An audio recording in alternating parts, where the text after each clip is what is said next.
Все повече и повече се приближаваме до едно славно събитие. То е отразено като лого на повечето ни църкви, а и ние като църква, като деноминация, в значението си носим това име. Какво е то? Кое е онова славно събитие, което очакваме всеки момент? Второто пришествие, разбира се. Второто пришествие, идването на Христос.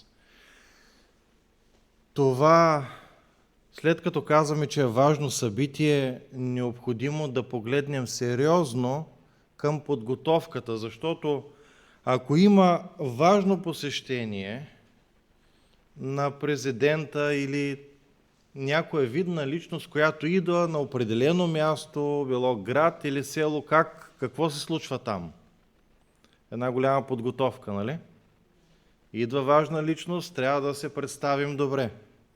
Колко повече, когато идва царя на царете, се завръща тук, както е обещал, че след като ни подготви място, ще дойде един ден и по всичко личи по това, което той каза, че този ден е много близо, чука на вратата. Какво правим ние? Как се подготвяме? Всеки ден. Мислим ли за това събитие? Дали като народ на очакването ние сме най-подготвени от всички хора на земята? Или може би не е така? Въпрос за размисъл. Както до този момент в молитвените часове разглеждаме Божия закон, така и ще продължим и сега. В края сме на тази поредица, 9-та заповед. Продължаваме нейното разглеждане, но бих искал да насоча вниманието ви към едно събитие, което се е случило 1957 година по едно сериозно предаване. Но първо един въпрос. Какво ви идва на ум, когато чуете датата, различни дати обвързваме с различни събития, някои дати не можем да ги забравим, но когато чуем датата 1 април, с какво обвързваме? Децата се усмихват, някои пакостници потриват ръце и казват, ще направим някой номер. Нали е така, за шега. Точно на 1 април 1957 година едно реномирано предаване решава да се пошегува с зрителите. И това е телевизията BBC.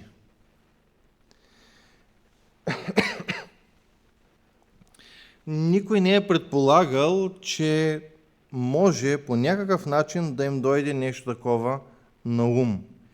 И те излъчват един репортаж, 3-минутен репортаж, и в него водещият Ричард Димбълби с напълно сериозен тон разказва за невероятната реколта от спагети в Южна Швейцария.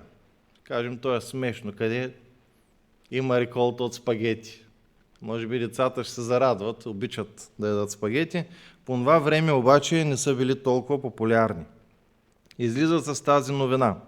На екрана се виждат кадри на швейцарски селяни, които сериозно и внимателно берат дълги нишки спагети от клоните на дърветата и ги слагат в кошници, след което ги простират да съхнат на слънцето. Всички милиони зрители гледат. Водещия обяснява, че благодарение на меката зима и изчезването на опасния вредител спагетов хоботник, реколтата тази година е отлична. Всички са сериозни. За тези, които обичат това ястие, казва той, нищо не може да се сравни с истинските домашно отгледани спагети. Завършва той интервюто.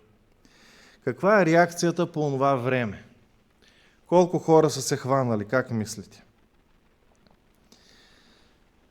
Спагетите в Обединеното кралство не са били ежедневна храна. Те са се продавали главно в консерви с доматен сос и много хора нямали представа как се приготвят. След предаването телефоните на BBC буквално пригрели от 1000 обаждания. Хората питали, къде мога да купя такова дърво? Как точно се отглежда спагетено дърво в домашни условия? И администрацията на BBC, вместо да признае веднага шегата, започнали на всеки, който се обажда, да казват: поставете стръкче спагети в консерва с доматен сос и се надявайте на най-доброто. Продължили тази шега. Разбира се, хората след това се усетили. Лесно ли е или трудно да се доверим на някои определени видове лъжи, шеги ги наричат хората? Или ние казваме, достатъчно опитни сме, за да не бъдем толкова наивни. Но нека ви задам въпроса, лъгани ли сте някога? Има ли човек, който не е лъган? Може да е за малко, може да е за по-голямо, но сме лъгани. Особено когато лъжата изглежда достоверна. В нея има голям процент истина. Когато не можеш да провериш фактите. Когато логиката показва, като че ли това е истина.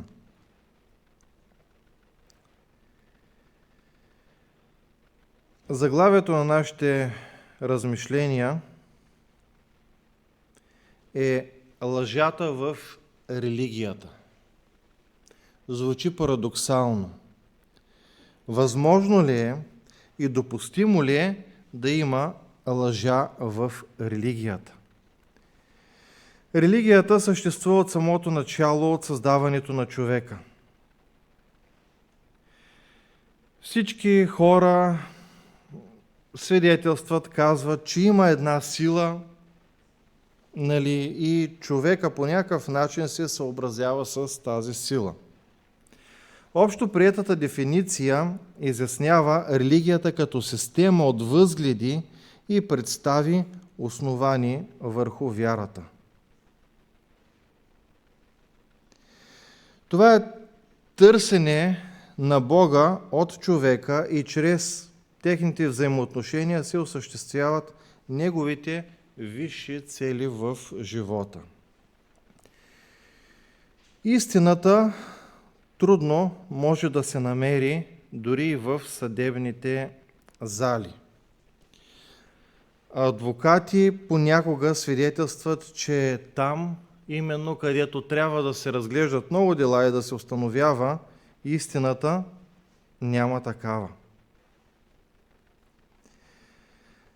Как да приемем, че има лъжа в религията, където се претендира за спазване на правдата?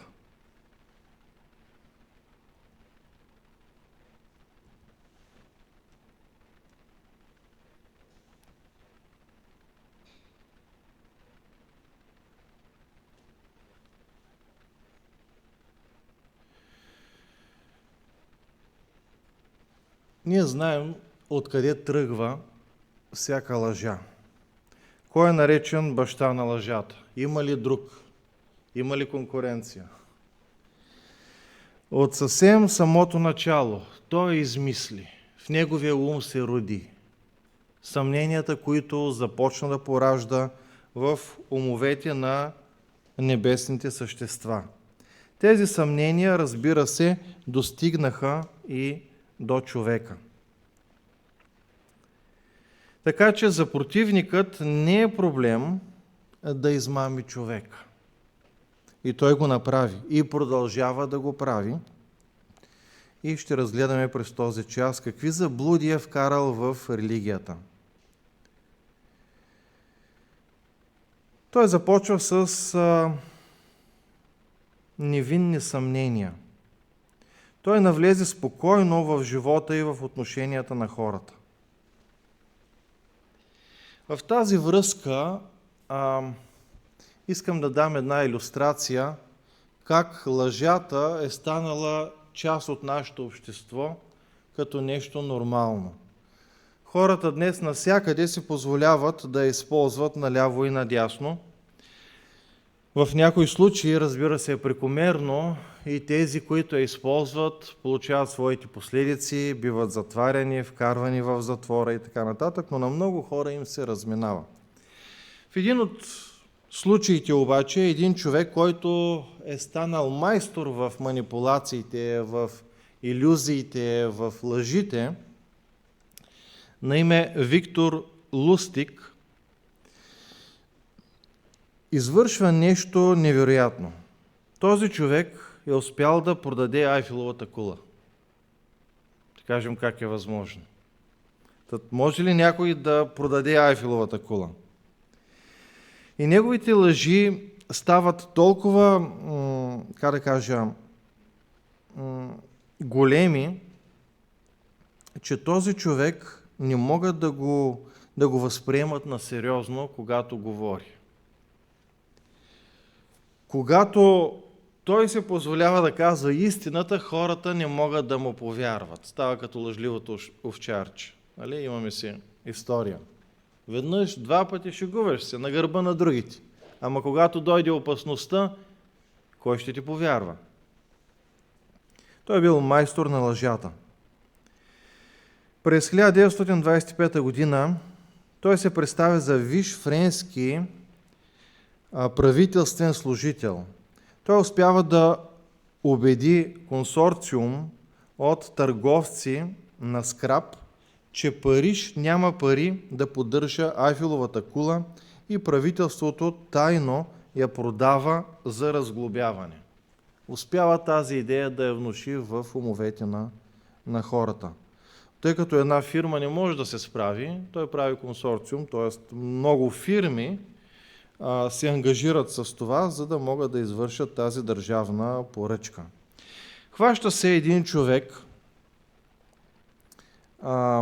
на име Андре Пуасон на тази въдица и той е един голям търговец, дава крупни суми, куфари пълни с пари на този измамник. Разбира се, той изчезва веднага след това, отива някъде да се почива, друга държава, но той постоянно сменял самоличността си, по-често отколкото чорапите си и спечелва милиони на гърба на хората. Но най-големият му капан се оказва не затворът, а пълното изправяне на пълното изпаряване на доверието около него. Никой за нищо не му вярва. Моментът на истината. По-късно, през 1935 година, американските агенти от тайните служби най-накрая го улавят. Крие се, ама все някога някой ще те хване.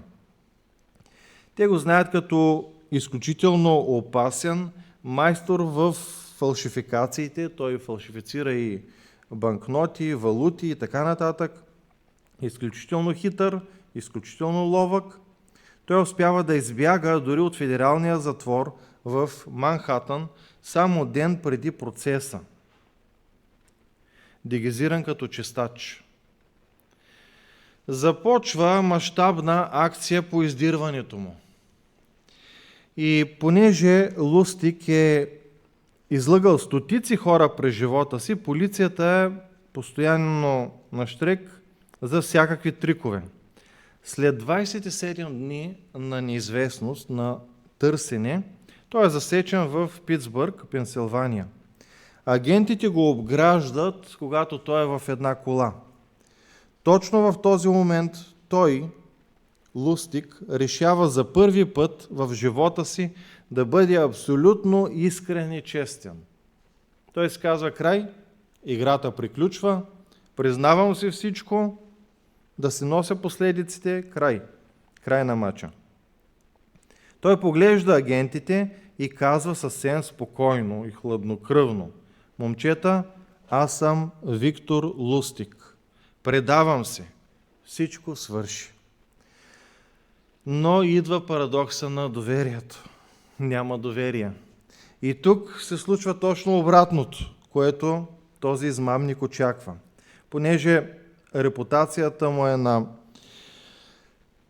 голям лъжец, и изилионист, агентите изобщо не му повярвали, че това е той.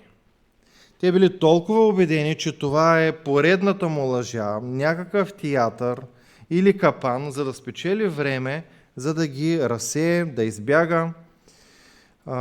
И те го хващат и го повалят на земята с насочени оръжия и крайна агресия, вместо просто да му сложат белезници.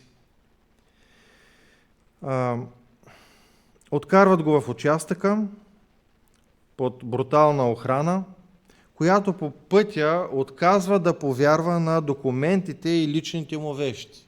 Казват, всичко е фалшифицирано. Това може и да не е той, може да е някакъв двойник, само да печели време онзи да се измъкне. Може би са се казали, вероятно той вече е напуснал страната. Когато накрая вземат пръстови отпечатъци и потвърждават самоличността му, един от агентите му тогава казва: Виктор, дори когато казваш истината, в устата ни има вкус на лъжа. Никой не може да ти повярва за нищо. Изводът за нас е: лъжата има едно много коварно свойство. Тя не просто скрива истината на момента. Тя отравя бъдещето. Както казва философът Фридрих Ницше, не ме разстрои това, че ме излъга, а това, че вече не мога да те вярвам. Доверието, липсата на доверие е най-голямата последица от лъжата. Когато разрушиш доверието, ти губиш правото си на истина. Дори когато се притисна до стената и имаш отчаяна нужда хората да ти повярват, светът просто вижда в теб момчето, което твърде много пъти е викало вълк, вълк. Нали? Няма как. Виждат лъжеца. Така че бащата на лъжата прокара своите идеи още в съвсем ранните мигове на човешката история. Чрез лъжата той обгръща душите на човеците в мрак, сковава ги в капан и ги води до най-черни престъпления. Най-голямата радост на противника е да вкара лъжата в религията. Защото, сега ще разгледаме как чрез лъжата Сатана е навлякал в религията какви ли не заблуди, на които хората днес вярват и се приемат много успешно. Хората казват, има много пътища към истината. А Библията казва, че има само един път. Само че този път като че ли е замаскиран, така че хората не могат да го видят, противника се радва на това. Няколко пъти споменахме, че първата лъжа в света е описана, има се преди в този свят, в Битие 3 глава. Това става в Едемската градина, в първия дом на първите човеци, нашите прародители. С една змия, любимо същество, която много народи по-късно обожествяват, като почитано главно божество в техните религии. Тя изказа съмнение. Тук противника не я използва да изрече заповед. Няма да ядете или яще от това дърво, не яще от другото. Не. А наистина ли каза Бог? Едно съмнение в Бога. Сигурни ли сте, че точно това каза Бог? Ама замислете се. Ама това, което казва, и ето съмнението след това. Да подложиш Божиите думи под съмнение. Днес колко хора подлагат това, което Господ казва, под съмнение. Ама така ли е наистина, ама не е ли така? Ама ние не сме живели тогава, ама ние не можем да го потвърдим. И човека става един голям скептик. Съмняваш се в всичко.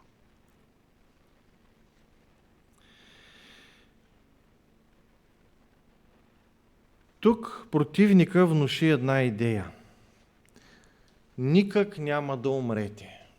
Бог каза, ако ядете, да знаете, Бог не ги галеше с перце в онзи момент, но Той ги предупреди с смъртна заплаха, че ако посегнат, не че дървото беше отровно, но те не трябваше да ходят там, не трябваше дори да го приближават. Ако едете от него, непременно няма как да избегнете смъртта. Но змията каза, никак няма да умрете. И тази лъжа днес виждаме много разпространена в религията. След това змията каза една истина, че ще ви се отворят очите.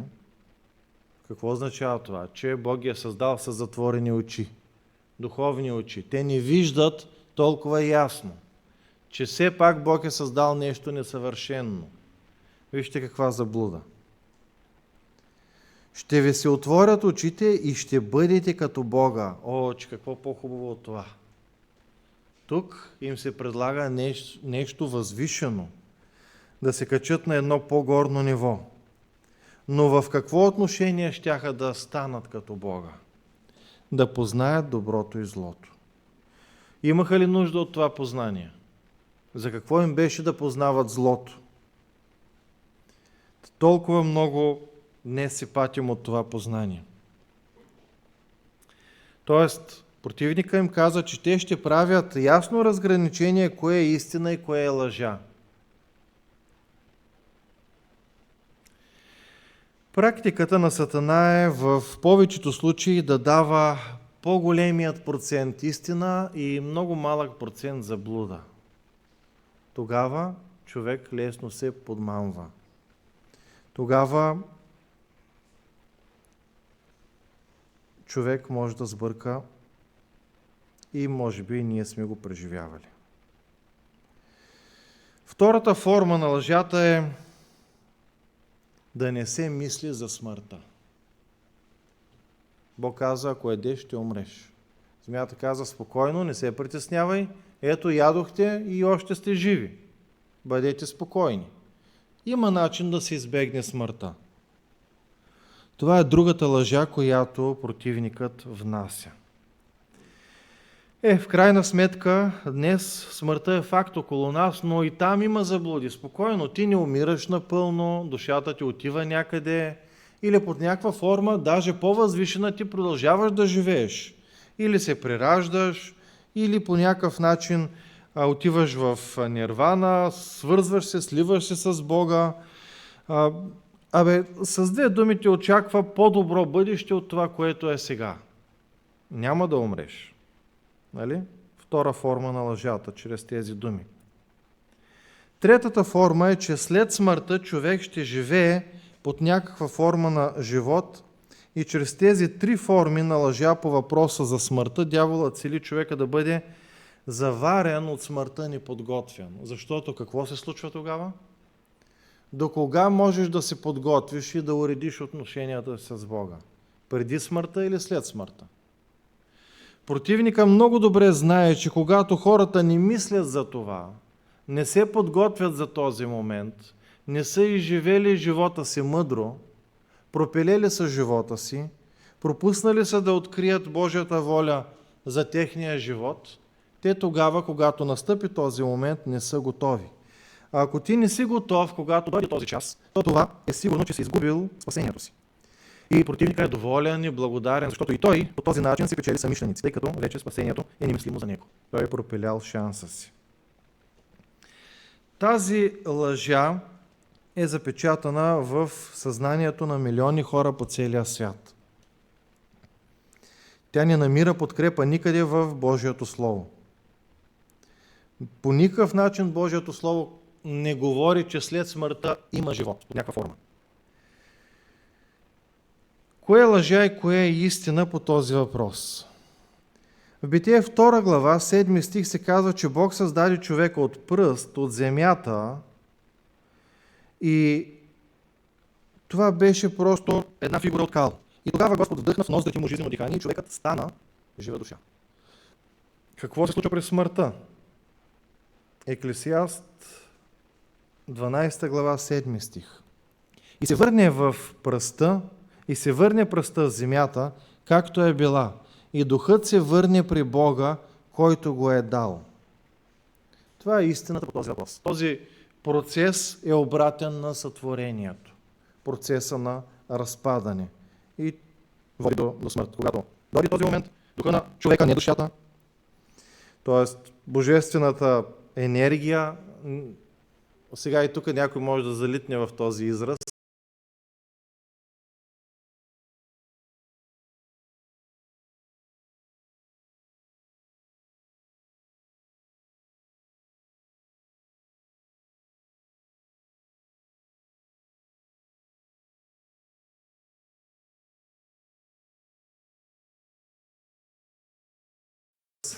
не говоря, че по някакъв начин имаме живота е дар, разбира се, но това, което е дар, не е просто някаква енергия в нас. Нали, нека да не го разбираме по погрешен начин. Описани са двата процеса на сътворение и на разпадане на човека, на смъртта му. В същата книга, 9 глава, Еклесиаст, 10 стих е казано: всичко, що намери ръката ти да прави според силата ти, направи го, защото няма нито работа, нито замисъл, нито знание, нито мъдрост. Къде? В гроба, където отиваш. С други думи, смъртта слага край на всяко човешко намерение и възможности. Сатана казва, че хората ще станат като Бога, а той е преди всичко безсмъртен. И ето е заблудата. Мисля си, че по някаква форма човек ще продължи своето съществуване. От тук идва и учението за безсмъртието на душата, което е в пълно противоречие с Библията. Относно истината по въпроса са и думите на самия животодател в Йоан 5 глава 28 и 29. Не дейте се чуди на това, защото иде час, когато всички, които са в гробовите, ще чуят гласа му и ще излязат. И онези, които са вършили добро, ще възкръснат за живот, а които са вършили зло, ще възкръснат за осъждане. Тоест, Бог говори за възкресение. Той не говори за прераждане. Извинявайте. Той не говори за прераждане или под някаква друга форма живот. Защото ако душата след смъртта отива някъде на по-добро място и човек си има своето съзнание за това, което е било и това, което е сега, там на небето, както вярват много религии, та защо да се връща тази душата пак да страда? За какво е възкресение? Нали, тази идея изобщо се обезмисля. Апостол Павел също говори за това в 1 Коринтяни 15 глава, 38 стих, как се... Там казва една притча, нали, която и Христос говори за това, за семето пуснато в земята. То се развива постепенно, пораства и това е Божия тайна, как се случва целият този процес, но апостола обяснява, че това е процесът, през който и ние преминаваме. Когато сме умрели в Христос, положили живота си, т.е. чрез неговата праведност, той ще ни възкреси в онзи ден, който предстои съвсем скоро. Друга лъжа в религията е, че смъртта не слага край на съществуването ни. Тя е изяснена от апостол Павел в 1 Солунци 4 глава, от 13 до 17 стих, където казва: а не желаем, братя, да останете в неизвестност за онези, които умират, за да не скърбите. Защото ако вярваме, че Исус умря и възкръсна, нали, като умря, не отиде душата му някъде, така и починалите в Исус Бог ще преведе заедно с Него. Ние, които останем живи, после казва Той, няма да преварим починалите. Тоест, починалите къде са? Те не са наизпреварили. Нали? Ето Павел ясно го заявява, обаче много хора, много вярващи се затварят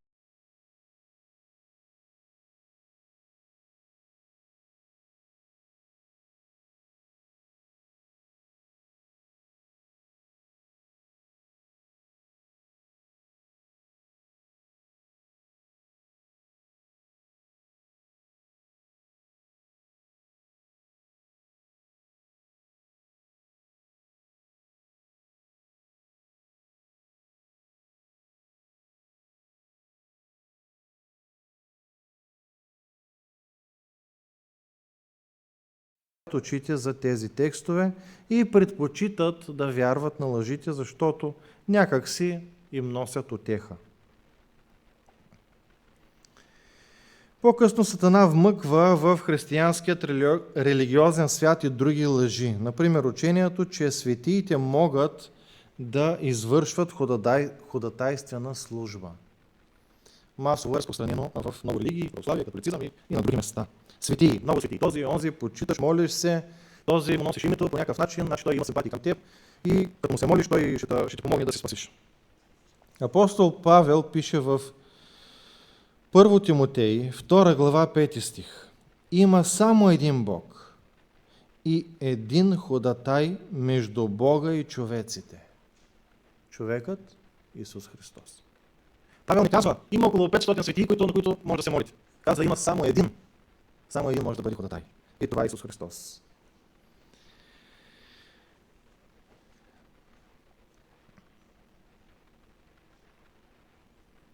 Един масов убиец, който дълго време убива хората, а в влака и ги ограбвал, събрал толкова много пари, че в края на живота си помолил жена си да направи един параклис и там да се застъпва за него, да се моли, за да може душата му да получи избавление. Колко наивно, нали? Вярване. Апостол Павел каза в 2 Тимотей 2.5, че ако се подвизава някой в игрите, не се увенчава, ако не се е подвизавал законно. Който е умрял, не може да получи някаква награда. И никой вече не може да промени съдбата му. Но и днес много хора се молят за спасение на греховете си, когато коленичат пред даден светия. Икони, светии, палят свещи, дават списък с имена на свещеника в църквата и други подобни форми. Това са лъжливи форми на богослужение. Те ни вършат работа. Измислени от противника. Никой с нищо не може да промени съдбата на такъв човек. Даже днес, особено при погребения, или когато споменаваш починалия, какво казват хората? Бог да го прости.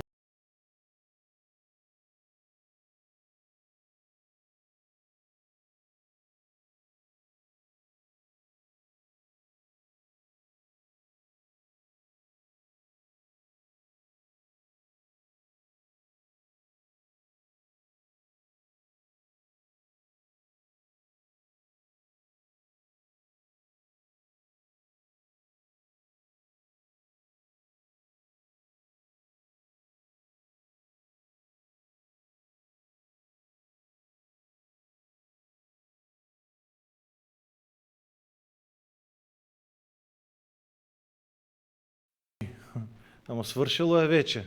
Ако е бил простен, ако живота му е бил съобразен, простен е, да, ама ако ли не, и да ги казваш тези думи, полза няма.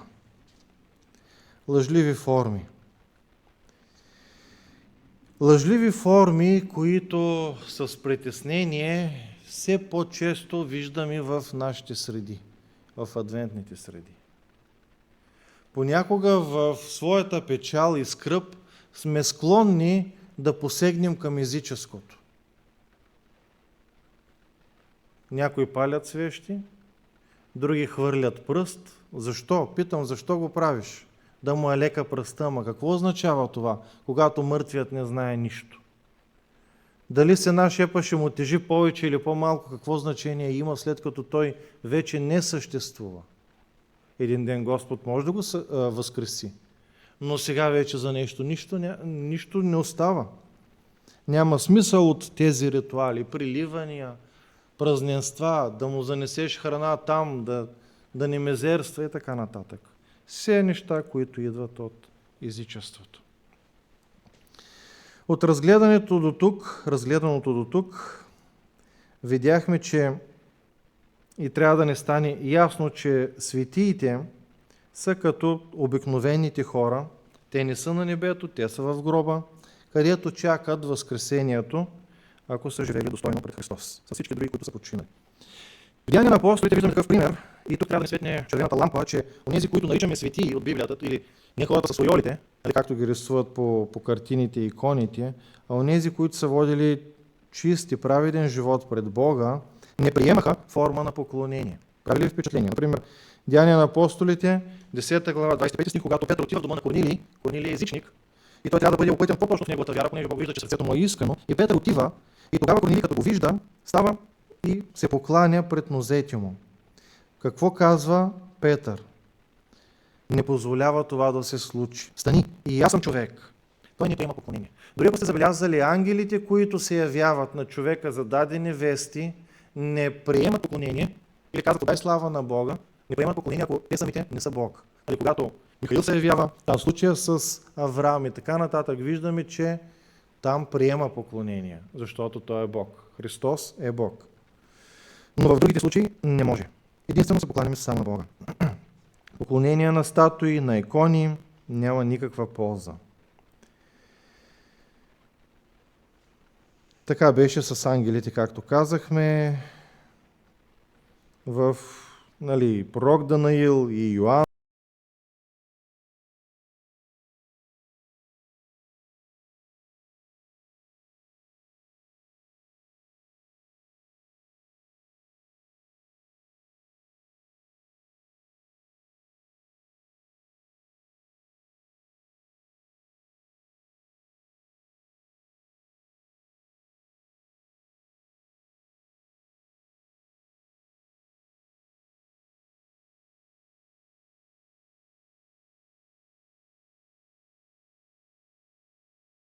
Откровение 19 глава, 2 глава, 8 и 9 и така нататък, и така нататък. Много примери имаме в Писанието.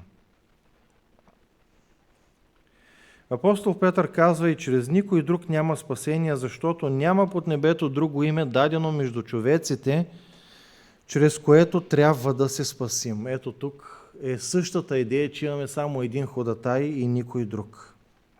Затова нашите молитви трябва да бъдат отправени към Бога, към Него, не към друг, в името на Исус Христос. Иначе нарушаваме втората Божия заповед. Ето какво казва един писател и учен човек в своята книга, която пише. Той е написал много трудове, но Пътеки към истината, страница 44. Той казва: влезте в някоя католическа църква. Каква прилика с езически храм? Олтарите, статуите, образите на светци, пред които клиничат богомолците. Живият Бог не е ли напуснал вече отдавна повечето християнски църкви? Закостенели традиции и бездушни богослужебни форми са го заместили за удобство на всички, които предпочитат мъртвата форма пред живия творчески дух. Днешният човек не познава Бога, казва този автор. Той дори няма божества, той има само идоли. Днешният съвременен човек. Разговарял съм с различни православни свещеници.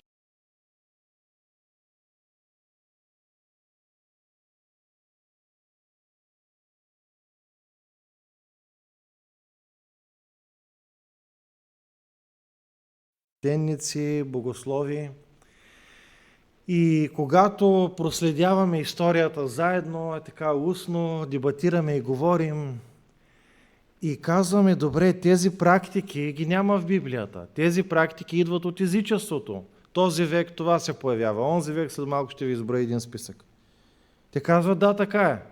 Добре, ама това противоречи на Библията, казвам. Казва: да, така е. Тогава защо заблуждавате хората? Ами това е част от нашата традиция. Години наред, една заблуда, повтаряна стотици пъти, се превръща в истина и хората почват да я вярват. Не можем да се отречем, имаме авторитет, ще падне авторитета ни. Аз казвам, тогава вие издигате авторитета на преданието над писанието. Дигат рамене. Това са фактите.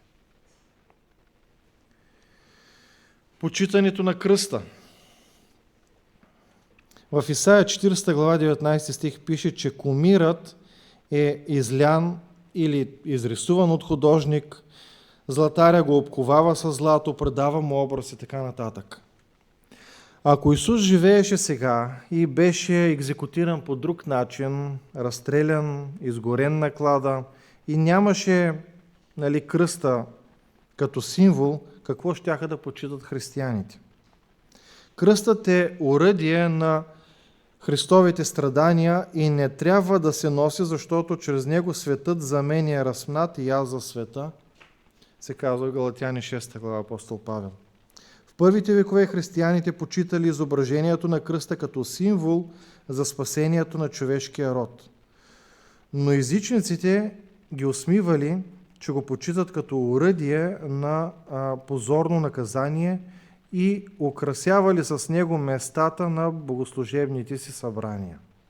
Че правят това християните. Много хора днес носят кръстове като герданчета, гривни на ръцете си, татуировки или пък по някое кръстче и малка иконка в колата казват, и когато питам защо носиш това, нали, това показва, че си християнин. Да, християнин съм. Ама каква е силата на този предмет? О, голяма е, пази ме. Този светия ме пази, аз да не катастрофирам, всичко да е наред. Казвам, така ли? Много интересно. Дали предметът те пази?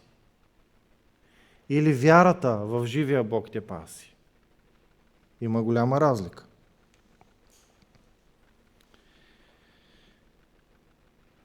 Палене на свещи и кандела. Откъде днес навлиза тази заблуда? Днес това за много църкви е бизнес. Може би сте чували, може би сте срещали, когато отидеш в един православен храм или католически, със своя свещ някъде не биваш допускан. Казват, не, ще си купиш от тук, от храма, в предверието, там някой продава. Защо? Тази свещ е по-свята от онази? Каква е разликата? Не, така е редно. Средство за бизнес, да печелиш. Свещите и канделата са ги палили на времето в катакомбите под Рим, когато са се покланяли. Знаете, дълги тунели, не се вижда, няма светлина и по никакъв начин не им е било предавано някакво богослужебно значение. По-късно обаче, всяко нещо става традиция и хората го вършат без да си дадат сметка. Свързват го с някои текстове. Вашата светлина да свети пред човеците, ето трябва да светим със свещи и така нататък. Не това обаче е значението, а светлината, която е вътре в сърцето. Какво да кажем за суеверията и идолопоклонството, които влизат в религията? Те са толкова много. Като започнеш, онези, които са слаба вяра, суеверни. Днес народа е много суеверен. Черна котка да не ти мине пътя, поп да не те срещне, да не те срещнат с празни ръце, да не те чуе дявола. Числото 13, петък 13, днес сме 12, казват, можем да идем на църква. Считат, че нещо лошо ще се случи. Суеверия, магии, заклинания, хороскопи, хиромантия, какво ли още не е. Всичко това не е от Бога и го няма в Писанието, няма го в Библията. Всичко това са прояви на демонски сили и спиритизъм. Други прояви в Деяния на апостолите 1.8 Исус се раздели с учениците си, като им каза, но ще приемете сила, когато дойде върху вас Святия Дух, ще бъдете свидетели за мене. Да, ние трябва да сме свидетели за Бога, защото Той е нашият най-близък и трябва да се запитаме как и с какво свидетелстваме за Него с думите си, с външния си вид, с живота си. Защото ние ставаме лъжесвидетели, когато мълчим вместо да говорим за Него, или говорим за Него, но живеем по друг начин, или свидетелстваме само това, което сме чули тук и там от други, но нямаме лична опитност с Него. Някои смятат религията за лъжа, но тя е това, което дяволът е вмъкнал в нея и при това всяка лъжа скрива една истина. Лъжата е онова, което не е дадено от Бога и не се намира в писаното слово. Бог сам разкриваше лъжата в религията. По това време, когато Бог се въплати в човешка плът, Исус Христос, Той предупреди, че в края на времето, а ние живеем в това време, ще има много лъжепророци, които ще се опитат да заблудят мнозина. Павел същото говори в 1 и 2 Тимотей. Духът изрично казва, че в последните времена някои ще отстъпят от вярата и ще слушат измамни духове, бесовски учения. Случва ли се? Тая седмица голямата ми дъщеря спомена, че има в класа и сатанист. Не е проблем. Ходи си с символите, той самия се заявява като такъв, в семейството му са такива, слушат рок музика, носят кръстове наобратно и така нататък. Лъжливи учения под всякаква форма. Защото ще дойде време, когато няма да търпят здравото учение. Защо? Защото трябва да се съобразяваш, те не искат. Но ще се натрупат учители по своите си страсти и ще се обърнат към басните и така нататък. В църквата навлизат много небиблейски учения и заблуди. Споменахме някои от тях, защото Богът на този свят се опитал да смеси истината с много заблуди. И много хора, които не са запознати или не са чели Библията, или не са вникнали в нейната дълбочина, казват: аз как да разбера кое е истината? Ето някои заблуди, които съм извадил тук от историята. С тях ще приключим. Коя година каква заблуда навлиза? 321 година след Христа е въведен неделният закон от император Константин. 336 е въведена молитвената броеница. 337 почитането на светиите. 343 до 81 освещаването на неделния ден, наредено с църковно решение на събора в Лаудикия. 394 година първата литургия, богослужебна в църквите по онзи начин, който се го провеждат. 538 година господството на папата, признато от византийският император. 590 година учението за чистилището. Няма значение колко лош човек си, как си живял на тази земя, ще минеш през чистилището там за определено време според лошите си дела, ще се очистиш, тъй или иначе крайният път е небето и рая. 590 година влиза това учение. 682 употребата на светена вода. 4-6 век детското кръщение. 710 година църквата въвежда обичая да се целуват нозете на папата. 787 година вяра в преданието на църквата, вместо в Библията. Това е решено на събора в Никея, Никейския събор. 793 година канонизиране на светии.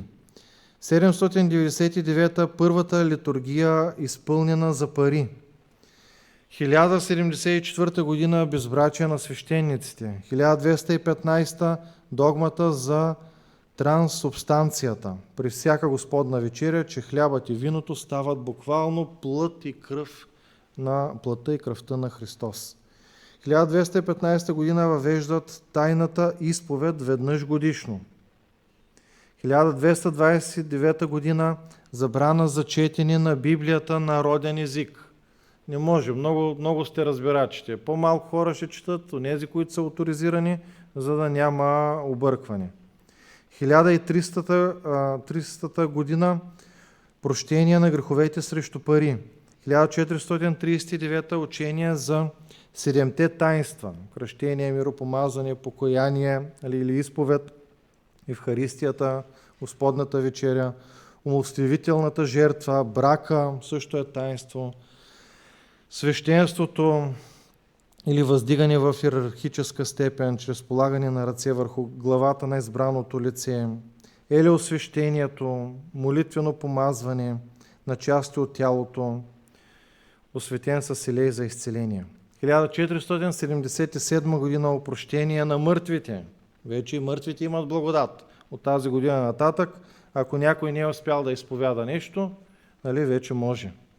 1547 година учение за безгрешността на Дева Мария. 1854 учение за, че Мария също е непорочно зачената, както Исус. 1870 папата е обявен за непогрешим, когато е екс-катедра. Това е 1870. 1970 е телесното възнесение на Мария.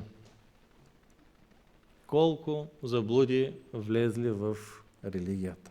И днес хората, стотици хора им вярват. Във великата борба с Сатана и за спасяването на човечеството, борбата се развива не само пред нашите очи, но и за свидетелство пред непадналите светове, пред небето. Чрез нашето свидетелстване ние трябва да спечелим за Бога нашите близки, околни и всички онези, които противника искат да откъсне от Божията ръка и да ги загуби завинаги. Така че ние трябва да разграничаваме истината от фалшивата религия. И не само да я намерим, но и да я приемаме и прилагаме в живота си. Защото само един е пътят, истината и животът. И никой не идва при Отец, освен чрез Него. Той самия казва това, Йоан 14 глава. Така че, скъпи приятелю, докато все още имаш благодатно време, свири си часовника. Чети Библията с отворени сетива. Моли се, когато четеш. И нека онова, което Господ ни разкрива, истината да блести все по-ярко в нашите сърца. Приключвам с един надпис, написан на каменна плоча в една катедрала в Любек, Германия. Така казва Христос нашият Господ. Вие ме наричате Господ, а не ме слушате. Наричате ме светлина, а не ме виждате. Наричате ме път, а не ходите по него. Наричате ме живот, а не ме желаете. Наричате ме мъдрост, а не ме следвате. Наричате ме желания, а не ме обичате. Наричате ме Божият, а не искате от мен. Наричате ме вечният, а не се стремите към мен. Наричате ме милостив, а не ми се доверявате. Наричате ме благороден, а не ми служите. Наричате ме мощен, а не ми отдавате почет. Наричате ме правда, а не се боите от мен. Много точен надпис. Днес в световен мащаб всички религии, всички вярвания водят в различни посоки. Тук принципа не е всички пътища водят към Рим. Нали? А противника се е погрижил неговия план да става все по-успешен.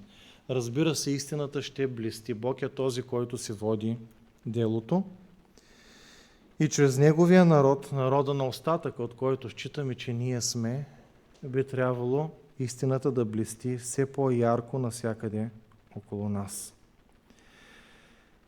Нека да се молим от сърце, да с помощта на Исус Христос и на Неговия Свят Дух да бъдем такива, каквито Той иска да бъдем. В тези последни времена да бъдем Негови, за да може Той да дойде скоро и заедно с нашите обични, близки и колкото може повече хора тази светлина да се докосне до сърцата им, за да може всеки да вземе едно разумно, информирано решение за Божия слава. Амин.